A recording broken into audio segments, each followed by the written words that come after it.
Bismillahirrahmanirrahim. Assalamualaikum warahmatullahi wabarakatuh. Innal hamdalillah nahmaduhu wa nasta'inuhu wa nastaghfiruh wa na'udzu billahi min shururi anfusina wa min sayyiati a'malina. May yahdihillahu fala mudilla lahu wa may yudlil fala hadiya lahu. Asyhadu an la ilaha illallah wa asyhadu anna Muhammadar Rasulullah.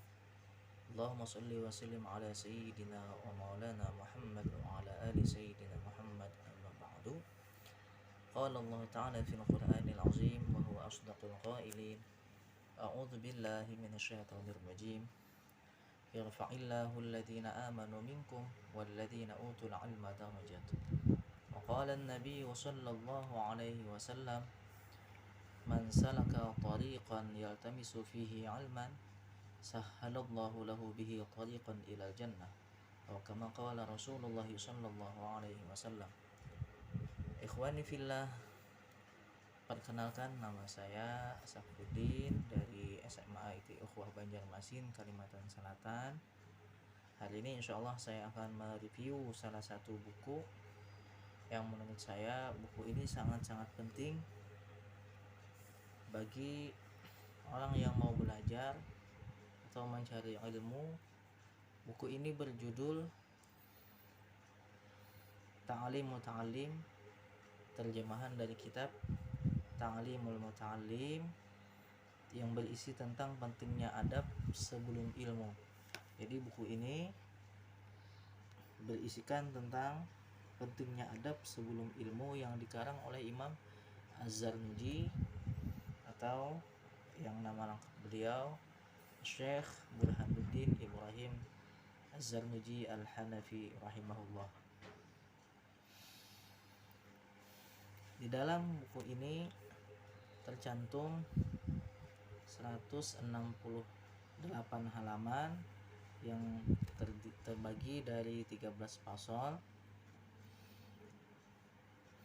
Insyaallah hari ini saya akan menguraikan beberapa pasal yang menurut saya penting di buku ini.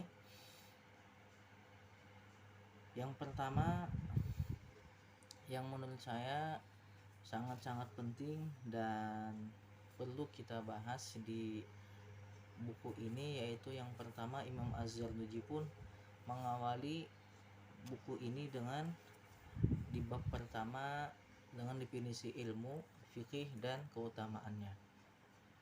Seseorang manusia haruslah mempunyai ilmu, baik itu ilmu dunia ataupun ilmu akhirat.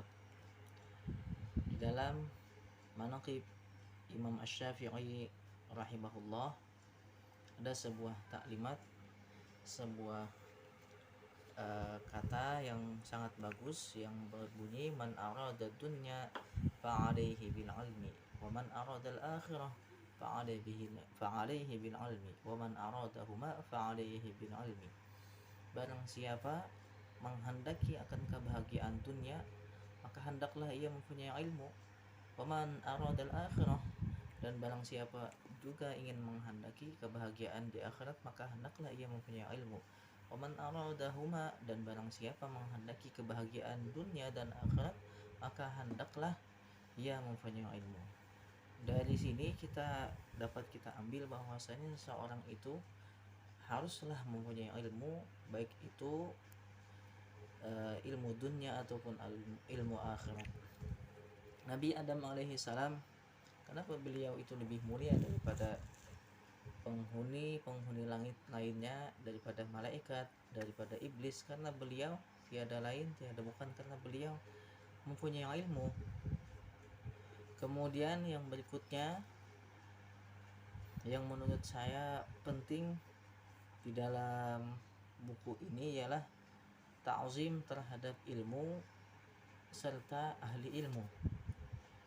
Seseorang murid apabila ia menuntut ilmu namun ia tidak menghormati, tidak menta'zimkan akan ilmunya, apalagi ditambah tidak menta'zimkan kepada gurunya, maka bisa dipastikan seseorang tersebut tidak akan mendapatkan keberkahan dari ilmu serta dari keberkahan dari guru yang ia ikut belajar dengan guru tersebut.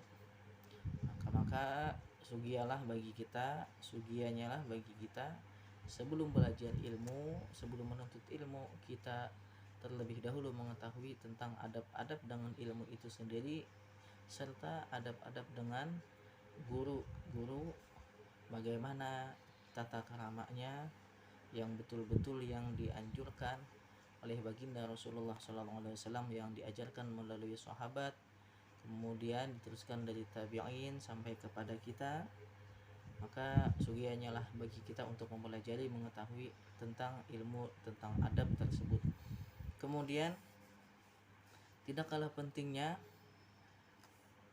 tentang memilih ilmu, Imam Az-Zarnuji menganjurkan pertama-tama bagi seseorang muslim yang ingin mempelajari ilmu ialah dimulai dengan ilmu tauhid, atau tentang ilmu mengenal keesaan Allah Subhanahu wa taala, kemudian barulah dilanjutkan dengan ilmu fikih.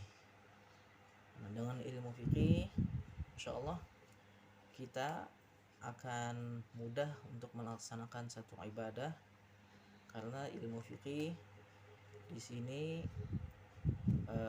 kita bisa mengetahui tentang syarat-syarat sah dalam ibadah, sehingga ibadah kita menjadi sempurna, dan harapannya ketika sudah sempurna ibadah kita, maka Allah Subhanahu wa taala akan menerimanya. Kemudian lagi Imam Az-Zarnuji membahas tentang niat. Seorang penuntut ilmu haruslah meluruskan niatnya terlebih dahulu sebelum ia melaksanakan menuntut ilmu.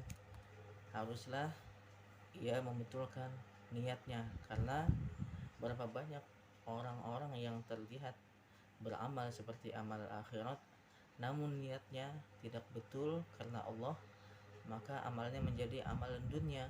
Namun sebaliknya, berapa banyak amal-amal dunia, namun ketika niatnya betul-betul karena Allah, maka berubah menjadi amal akhirat. Kemudian lagi